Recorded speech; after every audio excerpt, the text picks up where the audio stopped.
this experience. I'm your host Aurora, and I'm very happy to be spending some time with you today. I hope you're doing well. I hope your heart is in a warm place, your mind is free and at peace. And if you feel troubled, if you don't feel very inspired at the moment, then I hope I can bring you some inspiration or motivation into the day. Divorce, bankruptcy, those are very tough situations to be in. And I'm sure if you went through it, you didn't plan on it. Same goes for feeling depressed, fighting depression, or struggling with overweight. You didn't make the conscious decision to become overweight or depressed. What I want to talk about today is that those are 4 very intense situations that we can all find ourselves in at times are not conscious decisions that we make, but it is little unconscious steps that we must have taken in order to find ourselves in those situations. So I want to encourage you today to feel and to be 100% responsible for your situation. And I want to provide you with tools on how you can untangle yourself again. If you haven't subscribed to this podcast yet, please do. And also make sure to leave me a review on Apple Podcast. Now, let's look at weight gain. Maybe you were a super sporty person back in the day. Maybe you got injured and then afterwards everything was different. Maybe you never were really sporty, but you never had troubles with your weight. And maybe you've always been a little bit overweight, but not to an unhealthy extent. So where did it all start? Where did you start losing track? Where did your actions started become unconscious? And if you have listened to my podcast in the last couple of months, you know I'm all about making you reflect, making you see things that we might have been running away from in order to feel safe and better. But you're going to hit a wall at some point. It's going to be illness, bankruptcy, depression, divorce, if you keep being unconscious. And this podcast is all about reconnecting with yourself and knowing yourself. And once you do know yourself, you will make better decisions, conscious decisions. So when it comes to weight gain, I've just read that wonderful book, The Compound Effect. I'm going to put it in the show notes. It is very important that you track what you put into your body. So you have a little notebook and you write everything down that you put into your mouth. I met a baker a couple years back and he was struggling with overweight. And he went on a holiday, or we haven't seen each other in 2 months, and then he comes back and looked completely different. What had he done? He had put in a jar every little bite, every little snack, every little thing that he would in the past unconsciously throw into his system. So candy and pretzels and all kinds of snacks at the end of the day were landing in that jar. And at night, when he was done with his job in the bakery, he took that jar back home and continued putting into that jar what he would usually put into his mouth when he got home after a stressful day. And just before bedtime, he was so disgusted. He was so done with unconscious eating that from one day to the other, he was able to change his eating habits.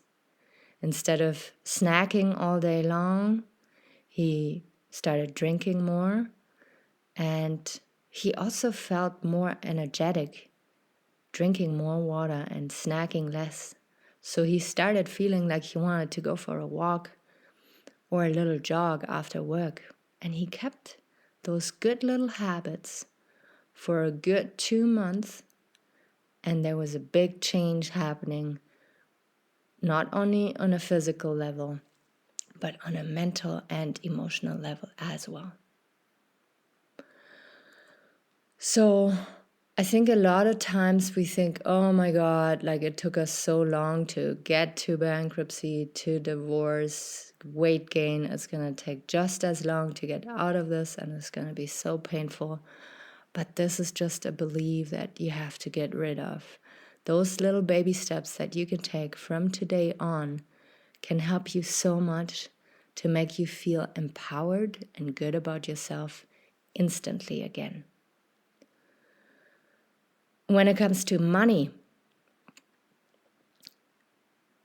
what decisions do you make when it comes to money? Do you have money aside? Do you have money invested?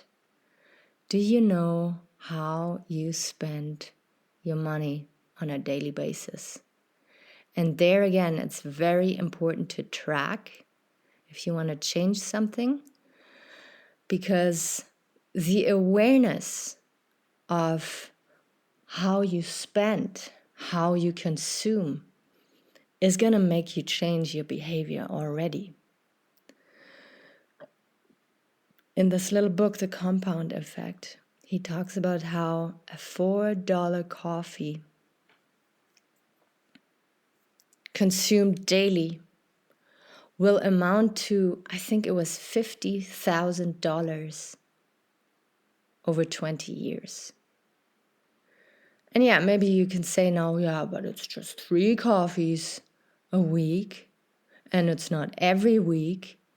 But just think about those little amounts will add up and will result in a huge sum at some point.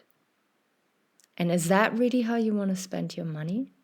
Or would you rather take the $50,000 and invest them and let them work to make you money? So it's just like a thought game that I'm doing here with you. You will pick whatever you want to change in your life and track your behavior around it, and you will see results within a couple, maybe even days, but surely, certainly within a couple weeks of consciously making decisions around that habit. So when it comes to money, track everything you spend, on how you spend it, and really think about, is that the expense I want to make? Or, because we all keep saying, oh yeah, I don't have enough money to save, can I start putting aside $5 a week, $10 a week? And that will compound. And one day you'll have $1,000, which then you can invest. So it's just about changing habits in baby steps, and then at the end of the day, seeing big results. I had that wonderful interview with Dr. Kirpal Singh here the other day, and he said it's not about making drastic changes from one day to the other.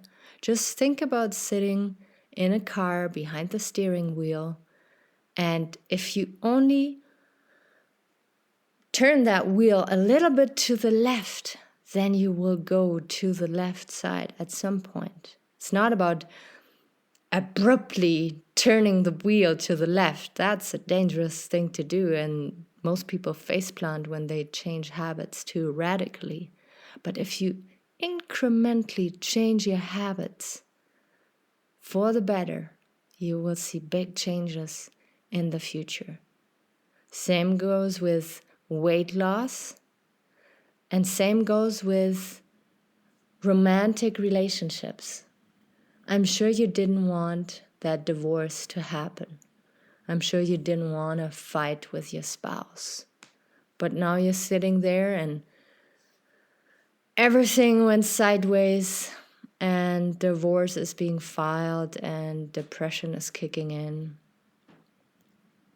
You can make conscious decisions when it comes to your relationships. You can track your thoughts and your intentions you have when you interact with your spouse. Are you approaching an argument with the intention to resolve and afterwards nurture your relationship again? Or is it all about power and being right? Because we all know this is what is destroying relationships on a daily. It is when we cling to our beliefs, our egos, and don't give the other person any room to express themselves or be themselves. And then you can track with your little notepad on what are your thoughts when you look at your spouse, when you think of your spouse. Are you grateful for them? Are you appreciative? And if not, and if you have it all written down as you're not appreciative, you are annoyed, you feel insecure, things are bad, then you can start and make little changes. You can start and focus on what are you grateful for? What is it that made you fall in love with him or her back then? What is it that you know you could be better at, but you just got lazy? What is it that you feel could spark your relationship again? What is it that you want from your partner? And if it is attention, and if it is appreciation, if it is respect, start being that partner. Be the partner you want to have as a partner. Because wanting something from the other is always very, very easy, and to make the other person feel they're not enough, they're not doing enough, they're not invested enough. But if you really listen to yourself and watch yourself, I want you to ask yourself, do you really give 100%? Or did you get lazy over the years? And if you make those little changes, if you start listening more to your partner, if you start being a little more curious about how their day was, on how their friends are doing, on how they are feeling with the current situation, you will see how much a relationship can change within just a couple conversations or within a couple weeks or months. Sometimes we get lazy, and there's nothing wrong with that. It's all about being aware of it and then making little changes again to get to a better place, to be a more in-depth person and to reflect about the things that you have done wrong, maybe. So I hope this little episode helped you to be aware of the things that you can change in the future, to feel better with yourself, to feel more empowered and encouraged. And I'm so curious to know more about your thoughts. So you can always leave me a review on Apple Podcast. You can always shoot me a message on Facebook. And I'd be delighted to hear your thoughts. Maybe you have questions, and we can discuss further. Thank you so much for listening to the Borealis Experience. Until next time, bye-bye.